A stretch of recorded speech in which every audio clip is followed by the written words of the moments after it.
नमस्कार दर्शकों, अंक दृष्टांत के इस एपिसोड में आपका बहुत बहुत स्वागत है। स्टूडियो में हमारे साथ हैं जानी मानी वास्तुकार और अंकशास्त्री मनीषा सेठी जी।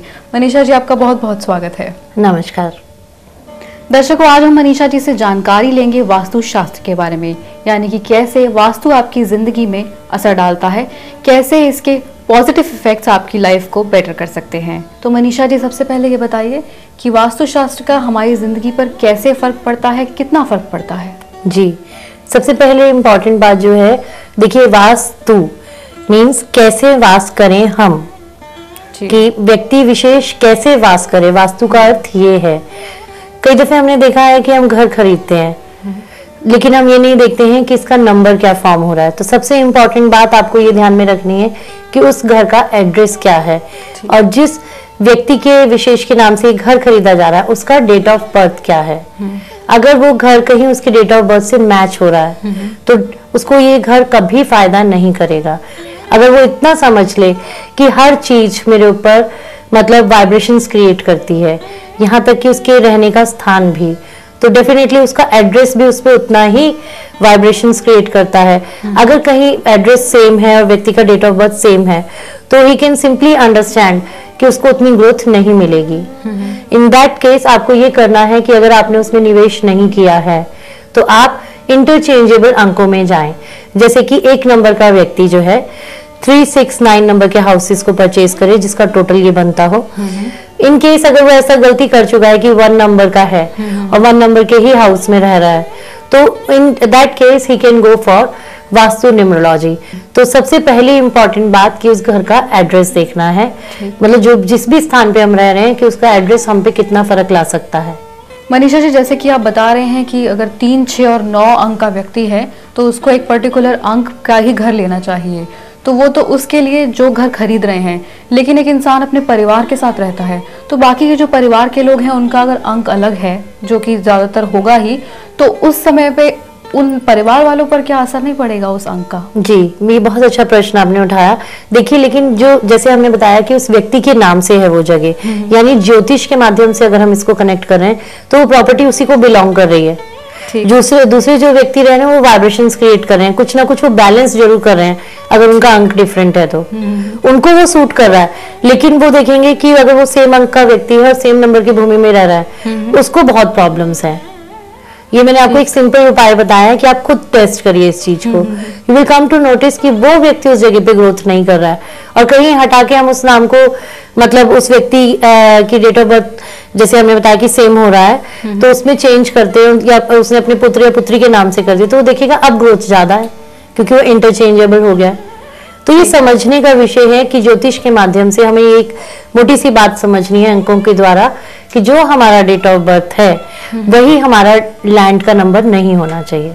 अब ये बताइए कि वास्तु की बात करते हैं तो दिशा की बात हमेशा आती है दिमाग में, तो डायरेक्शंस का कितना फर्क पड़ता है घर पे?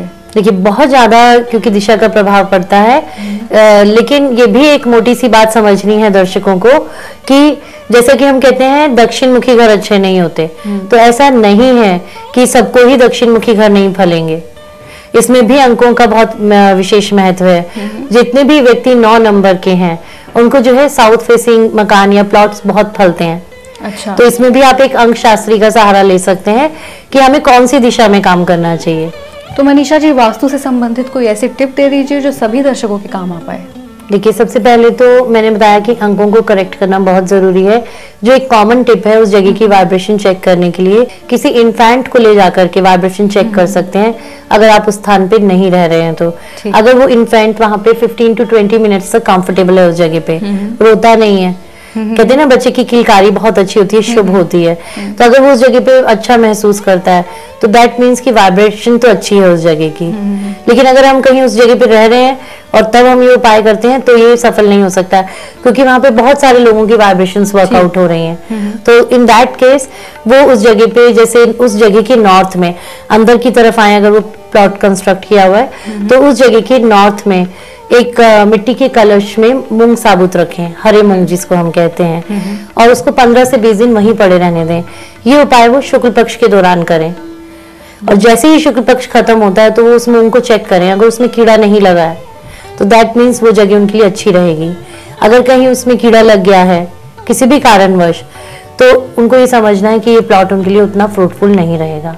तो दर्शकों, मनीषा जी ने आज हमें बताया कि वास्तु के जरिए हम कैसे अपने घर को और अपनी जिंदगी को बेहतर बना सकते हैं। अब लेते हैं आपके द्वारा भेजी गई समस्या। मनीषा जी ये चिट्ठी भेजी है उर्वशी शर्मा ने। इनका डेट ऑफ बर्थ है 27/7/1973।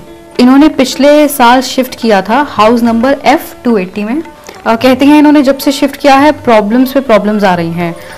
बेटा पढ़ाई में अच्छा था, नीचे होता जा रहा है, बीमारियों के इलाज पर ही सारा खर्च हो रहा है, और इनका एक फैमिली बिजनेस है वो भी काफ़ी जो है नीचे जाता जा रहा है। जैसे कि इन्होंने अपना डेट ऑफ बर्थ दिया हमें 27/7/1973, यानी कि अगर हम टोटल करते हैं तो ये 9 नंबर हैं, 7 और 2 9, और इनका जो कंपाउंड नंबर है वो भी 9 है। तो मंगल का प्रभाव इनके ऊपर बहुत अच्छा है। जो इन्होंने भूमि ली है वो है F280। तो F280 that also comes to number 9। 8 और 2 10 और 8 F का होता है, तो 8 + 1 इज 9। तो जैसा कि अभी मैं आपको समझा रही हूँ कि लैंड नंबर और व्यक्ति का जो डेट ऑफ बर्थ है वो कभी भी सेम नहीं होना चाहिए। तो आपने देखा कि जैसे इन्होंने आपको इतनी सारी समस्याएं बताई हैं, बच्चा भी नहीं पढ़ रहा है, बीमारियों में भी खर्चा हो रहा है, इवन जो इनका बिजनेस है वो भी एक स्टैग्नेशन पॉइंट पे आ गया है, बिकॉज ये उसी लैंड में चले गए हैं जो इनका अपना अंक है। अच्छा। तो इन दैट केस ये इसमें इस तरीके से इसको ठीक कर सकते हैं कि इस जगह की वास्तु न्यूमरोलॉजी करा सकते हैं, यानी कि अंकों के प्रभाव को चेंज कर सकते हैं। F280 ही रहेगा देखने में वो एड्रेस, बट उसके ऊपर एक नेम नंबर मतलब क्रिएट किया जाएगा, जो कि इनकी अपनी कैलकुलेशन और इनके घर में रहने वाले सभी सदस्यों के अंकों पर कैलकुलेट की गई प्लेट होगी, जो कि शुक्ल पक्ष में लगाई जाती है। तो उसके बाद ये उर्वशी जी देख सकती हैं कि वास्तु न्यूमेरो के बाद जो कि चीजें नीचे जा रही थी अब वो 1-ups हो रही हैं। इवन बच्चे की स्टडी में भी ग्रोथ देखेंगी। तो ये चीजें जो है ये चेंज कर सकती हैं। मतलब इस मिस फॉर्चून के साथ ये नहीं है कि अगर ऐसा कुछ हो गया है तो ये मिस फॉर्चून बना रहेगा। Miss Fortune can be converted into good Fortune, but with the study of numbers. ये जो दूसरी चिट्ठी है ये ऋतु शर्मा जी की है। इन्होंने घर लिया है, हाउस नंबर बता रही है 312A, यानी कि 312A। इनका डेट ऑफ बर्थ है 12 फरवरी 1968। कह रही हैं कि कुछ वास्तु टिप्स आप दे सकते हैं ऐसे जिनसे कि इनका घर और खुशहाल रहे, अच्छा रहे। जी बिल्कुल, ये 3 नंबर हैं ऋतु जी। सबसे पहली बात ऋतु जी कि आपका नेम नंबर उतना प्रॉमिसिंग नहीं है, तो you have to go for name, मतलब अल्फाबेटिकल ऑर्डर्स में कुछ चेंजेस कराइए, सो दैट आपका नेम नंबर जो है वाइब्रेशंस पे आए, क्योंकि घर का अंक आपके लिए शुभ है। फिर भी आप जैसे कुछ टिप्स जानना चाहती हैं और एनर्जाइज करने के लिए, तो अपने घर के नॉर्थ ईस्ट में आप हमेशा जो है गंगा जल रखिए, तो उससे अच्छी तरंगे, अच्छी वाइब्रेशंस पैदा होती हैं। डेली मॉर्निंग में आप हो सके तो सारे घर में गंगा जल का छिड़काव भी करें, खास तौर से अपनी मेन एंट्रेंस पर, तो इससे एक्टिवेट होती हैं पॉजिटिव एनर्जीज। और एक अच्छी प्रेयर वो सभी वास्तु दोषों को दूर करती है। जब आपका मन अच्छा हो, टाइम लिमिट्स कुछ नहीं है प्रेयर्स में, जब भी आपका मन अच्छा हो तो आप एक ऑनेस्ट प्रेयर करिए, और वो प्रेयर सभी के लिए करिए, जो आपके इस घर में रह रहे व्यक्ति हैं उनके लिए भी, और जो आपसे संबंध रखते हैं उनके लिए भी। 2 बातें, यानी कि आपको वाइब्रेशंस क्रिएट करने के लिए गंगा जल का छिड़काव, दूसरी बात कि आपको अच्छी प्रेयर करनी है। प्रेयर्स के इफेक्ट बहुत ही पॉजिटिव और बहुत ही जल्दी दिखाई देते हैं। दूसरा, बेडरूम्स में भूल करके भी कोई फ्लावर्स की पेंटिंग नहीं लगानी है। जैसे कि मैंने पिछले कई एपिसोड्स में बताया है कि डिफरेंस ऑफ ओपिनियन क्रिएट होता है। सबसे इंपॉर्टेंट बात, नॉर्थ ईस्ट में घर का कोई भी टॉयलेट ना हो, इस पे आप ध्यान दीजिए। नंबर प्रॉमिसिंग है बट टॉयलेट नहीं होना चाहिए नॉर्थ ईस्ट में। नॉर्थ ईस्ट में एक पूजा घर जरूर बनाइए, और जिसमें कि आप जो आइडल्स ऑफ वर्शिप हैं वो 8 इंचेस से ज्यादा बड़े ना हो। तो अगर ये इन सब चीजों का ध्यान रखेंगे तो शी कैन सी कि मतलब बहुत अच्छी ग्रोथ हो रही है।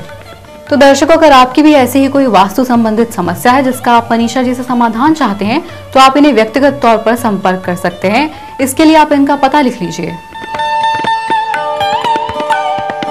दर्शकों, आज के एपिसोड में बस इतना ही। अगले एपिसोड में आपसे फिर से मुलाकात करेंगे और देंगे आपको कुछ और जानकारियां। अभी हमें इजाजत दीजिए। नमस्कार।